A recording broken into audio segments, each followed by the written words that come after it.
அன்பானவர்களே, அன்பு வணக்கங்கள். என் மீது அளவுக்கு அதிகமான அன்பை காட்டியவர்,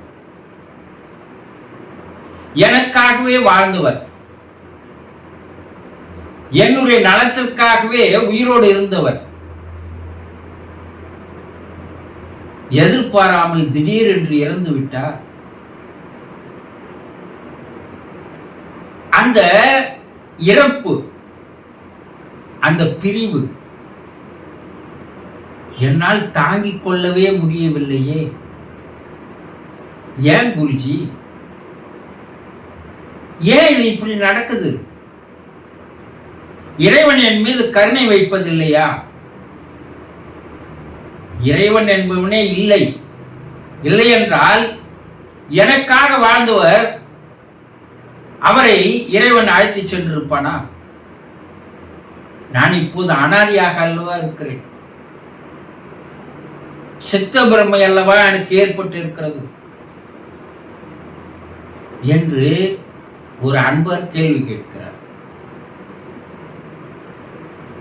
நாம் அன்பு என்பது அளவிட முடியாது.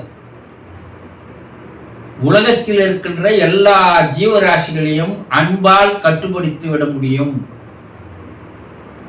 அன்பிற்கு உண்டோ அடைக்கும் தாழ் சொன்னாங்க.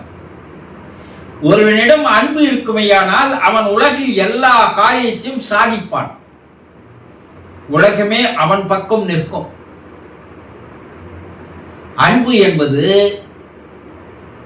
அனைவரையும் கரைக்கக்கூடியது. அது ஒரு காந்தம் போல உன்னை சுற்றி இருப்பவர்களை எல்லாம் ஈர்த்துக் கொள்ளக்கூடிய சக்தி அந்த அன்பிற்கு உண்டு. அன்பு அதிகமாக உங்களுக்கு ஒருவர் காட்டும் போது நீங்க என்ன செய்யறீங்கன்னா, உங்களை பலவீனமாக மாற்றிக் கொள்கிறீர்கள். இது உண்மை. உங்களால எதையும் சாதிக்க முடியும் என்ற எண்ணம் இல்லை, எதையும் செய்ய முடியும் என்ற எண்ணம் இல்லை, எதையும் தாங்கிக் கொள்ள மனம் இல்லை. மன வலிமையோ மன உறுதியோ இல்லாமல் மனம் பலவீனமாக மாறுகிறது என்பதை, உண்மையான நிகழ்வு என்பதை முதலில் புரிந்து கொள்ளுங்கள்.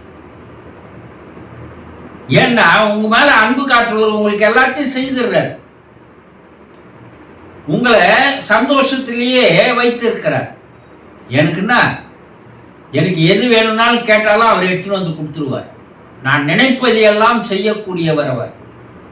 எனக்கு என்ன இருக்கு, எனக்கு என்ன இல்லை, எல்லாமே இருக்குது அப்படின்னு சொல்றீங்கல்ல. ஆனா அந்த அன்பு தான் உங்களை முடங்க வைத்து விடுகிறது, முடமாக்கி விடுகிறது. இப்போ அந்த அன்பை தந்தவர் உங்களுக்கு ஒரு ஞானத்தை தராமல் போகும்போதுதான் இந்த பிரிவை உங்களால் தாங்க முடியல. அவர் என்ன செய்திருக்கணும்? பிறப்புன்னு ஒண்ணு இருந்தா இறப்புன்னு ஒண்ணு இருக்குமா? உலகத்துல எல்லா உயிரினங்களும் பிறக்கும், மறுபடியும் இறக்கும். அப்ப பிறந்துட்டோம், ஒரு நாளைக்கு இறந்துதான் ஆகணும். அப்படி நான் இல்லாது போகும்போது ஒரு காலம் வந்தால் நீ எதையும் தாங்கக்கூடிய மன வைராகியத்தோடு, மன வலிமையோடு, மன உறுதியோடு வாழ நீ கற்றுக்கொள்ள வேண்டும். நான் உங்களுடைய இருப்பேன்னு நினைக்கிற பாரு, அது பெரிய முட்டாள்தனம்.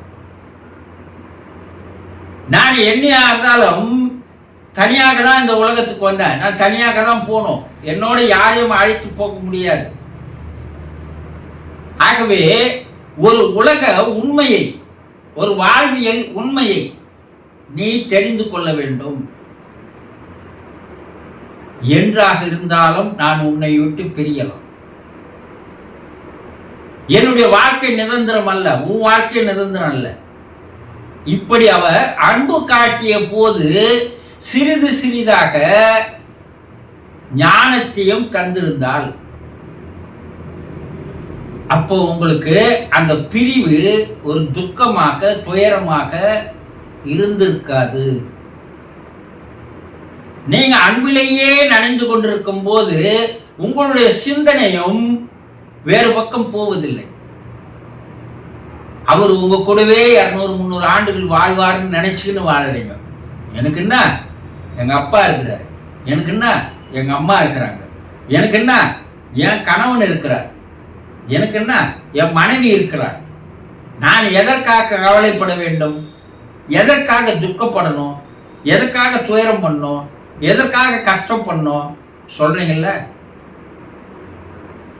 அப்போ யாராக இருந்தாலும், எந்த ஒரு உறவாக இருந்தாலும் ஒரு நாளைக்கு பிரிந்து போய் தான் ஆகணும். அப்போ அன்பு காட்டியவர் உங்களுக்கு உலக ஞானத்தை, வாழ்வியல் ஞானத்தை தந்திருந்தால், அவர் செய்த பெரிய தப்பு என்னன்னா, அதை உங்களுக்கு சொல்லி தரல. உங்களை அன்பு காட்டும் போதே உங்களை பக்குவப்படுத்தல, உங்களுக்கு பல விஷயங்களை சொல்லல. அதனால நீங்க அதை தெரிஞ்சுக்கல. அதை தெரிஞ்சுக்காதனால அவருடைய திடீர் என்ற இறப்பு, திடீர் என்ற பிரிவு உங்களால் தாங்கிக் கொள்ள முடியவில்லை. அவர் இல்லை என்றால் வாழ்க்கையே இல்லைன்னு நினைக்கிறீங்க. அவர் நேரம் வந்தது, இறைவன் அழைத்து போயிட்டார். இன்னும் உங்களுக்கு நேரம் இருக்கிறது, வாழ்க்கை இருக்கிறது இல்லையா? அதை தாங்க தான் முடியாது. ஆனா சிறிது சிறிதாக உண்மையை நீங்கள் புரிந்து கொள்ளுகின்ற ஒரு பக்குவத்திற்கு நீங்கள் வர வேண்டும். அந்த பக்குவம் நீங்கள் வர வரைக்கும் உங்களால் அந்த பிரிவை தாங்கிக் கொள்ளதான் முடியாது. அது எத்தனை ஆண்டுகள் ஆனாலும் சரி, அவரை நினைச்சீங்கன்னா உங்களுக்கு நீங்க சதஞ்சிடுவீங்க, மனம் உடஞ்சிடுவீங்க, கலங்குவீங்க, கண்ணீர் விடுவீங்க. அப்ப உங்க மனம் என்ன ஆகுது? மேலும் மேலும் பலவீனமாகிறது. மனம் பலவீனமானால் உடலும் பலவீனமாகும். வாழ்க்கை மேல எப்போ மனம் பலவீனமாகுதோ அது திருட்டுத்தனமா வேற எண்ணங்களை எடுத்துன்னு வரும். மனம் சாதாரணது இல்லை. அந்த மனம் என்ன நினைக்கும்? இனிமேல் நம்ம உயிர் வாழ்ந்து என்ன பண்றது? அவரே இல்லை, நான் இனிமேல் இருந்து என்ன பண்றது? இந்த உலக வாழ்க்கை எனக்கு பிடிக்கல, நான் சூசைட் பண்ணிக்கலாம், தற்கொலை பண்ணிக்கலான்னு இருக்கிற. எனக்கு வாழ பிடிக்கல, சாப்பிட பிடிக்கல, தூங்க பிடிக்கல, யாரை பார்த்தாலும் பிடிக்கல, இந்த உலகமே பிடிக்கல. அந்த மனம் இப்படி ஒரு தவறான வழியில் உங்களை அழைத்து செல்லும். ஆக பிரிவு என்பது என்னைக்காந்தாலும் நடக்கும். அதை நீங்க சிறிது சிறிதாக ஒரு மனப்பக்குவத்திற்கு உங்களை மாற்றிக்கொள்ள வேண்டியது அவசியம் என்பதை புரிந்து கொள்ளுங்கள்.